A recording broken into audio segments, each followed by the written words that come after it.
आज के इस वीडियो में समझेंगे ब्रीथिंग इन ब्रीथिंग आउट यानी इंस्पायरेशन, एक्सपायरेशन, इनहेलेशन और एक्सहेलेशन की प्रोसेस को। आप ये डायग्राम देख रहे हैं, रिब्स का क्या रोल होता है, इंटरकॉस्टल मसल्स का क्या रोल होता है, डायफ्राम का क्या रोल होता है breathing in and breathing out में। चलिए वीडियो को स्टार्ट करते हैं। बहुत ही कंफ्यूजन होता है बच्चों को, तो आज की वीडियो के बाद कोई भी कंफ्यूजन नहीं रह जाएगा। यहां पे देखिए हमने कॉलम बनाया बॉडी पार्ट्स। इंस्पायरेशन यानी इनहेलेशन के दौरान क्या रोल होता है इन बॉडी पार्ट्स का, एक्सपायरेशन और एक्सहेलेशन के दौरान क्या रोल होता है इन बॉडी पार्ट्स का। चलिए शुरू करते हैं। सबसे पहले बात करें तो डायफ्राम। जब आप सांस को अंदर लेते हैं यानी इंस्पायरेशन करते हैं यानी इनहेलेशन करते हैं, तो यहां पे देखिए जो डायफ्राम है वो डाउनवर्ड की तरफ क्या करता है, मूव करता है, यानी कॉन्ट्रैक्ट करता है और फ्लैट एंड होता है। और किधर की तरफ मूव करता है, डाउनवर्डली मूव करता है, डाउनवर्ड मूव करता है, जिससे यहां लंग्स का जो एरिया है आप देखें इसके कंपैरिजन में यहां पे ज्यादा हो जा रहा है। और एरिया ज्यादा होने पे प्रेशर क्या हो जाता है, कम हो जाता है, और आसानी से नोज से एयर क्या होती है, ड्रॉन हो जाती है इनसाइड। यहां पे डायफ्राम का रोल एक्सपायरेशन के दौरान, एक्सहेलेशन के दौरान क्या होगा, जस्ट अपोजिट होगा।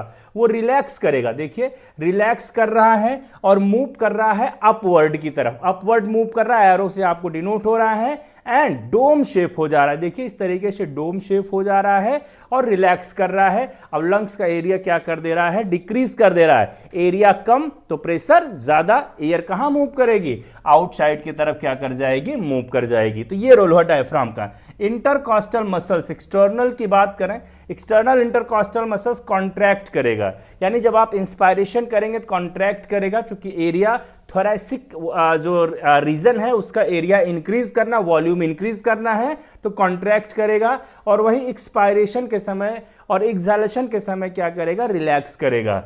रिब केस और स्टर्नम है ना, स्टर्नम और रिब केस की बात करें तो यहां पे मूव्स करेंगे आउटवर्ड, है ना। जब इनहेलेशन करना है तो आउटवर्डली मूव करेंगे, और अगर इनहेलेशन करना है तो मूव्स डाउनवर्ड। एरो आप देख रहे हैं डाउनवर्ड मूव करेगा और इनवर्डली मूव करेगा, चूंकि लंग्स पे प्रेशर क्रिएट करना है, एरिया कम करना है, जिसके द्वारा एयर क्या हो जाए, बाहर ड्रॉन हो जाए, यानी एक्सपायरेशन हो जाए। यानी इंस्पायरेशन के समय रिब्स क्या करेंगी, आउटवर्डली मूव करती हैं। वॉल्यूम ऑफ थोरैसिक चैम्बर यानी थोरैसिक जो चेस्ट रीजन है, बॉडी कैविटी को लेकर के एक वीडियो मैंने बनाया है, अभी वीडियो के एंड स्क्रीन में शो होगी, जरूर देखिएगा। थोरैसिक चेंबर है ना, चेस्ट रीजन को थोरैसिक कैविटी बोलते हैं, इंक्रीज करेगा। वॉल्यूम ऑफ थोरैसिक रीजन क्या होगा, इंक्रीज होगा। कब, ड्यूरिंग ब्रीथिंग इन यानी इनहेलेशन और इंस्पायरेशन के समय, और वहीं एक्सपायरेशन और एक्सहेलेशन के समय क्या होगा, डिक्रीज होगा। वॉल्यूम क्या होगा, डिक्रीज होगा। वॉल्यूम डिक्रीज होगा तो एयर प्रेशर का क्या रोल होगा, रोल तो है ही है। एयर प्रेशर की बात करें तो डिक्रीज होगा इनसाइड द थोरैक्स, यानी थोरैसिक रीजन में क्या होगा, डिक्रीज होगा, और लंग्स में डिक्रीज होगा। जब एरिया बढ़ रहा है तो प्रेशर यहां पे क्या करेगा, डिक्रीज करेगा। प्रेशर किस पे डिपेंड करता है, एरिया पे डिपेंड करता है, बिल्कुल आपको पता है। तो जैसे देखिए एयर प्रेशर का क्या रोल है, डिक्रीज करेगा inside the thorax and lungs. क्यों, क्योंकि एरिया क्या हो रहा है, बढ़ रहा है, तो प्रेशर क्या होगा, कम होगा। और वहीं पे जब क्या होगा, एरिया कम होगा तो प्रेशर क्या होगा, इंक्रीज होगा। तो increase inside the thorax and lungs during the expiration और एक्सहेलेशन। बहुत आराम से प्यार से समझना है।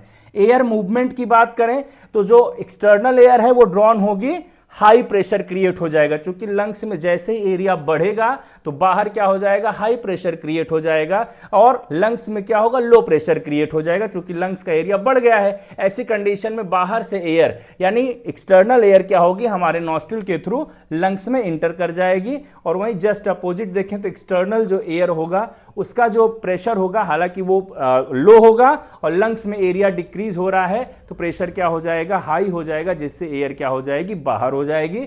तो ये इंस्पायरेशन, इनहेलेशन, एक्सपायरेशन, एक्सहेलेशन का कॉन्सेप्चुअल टॉपिक था।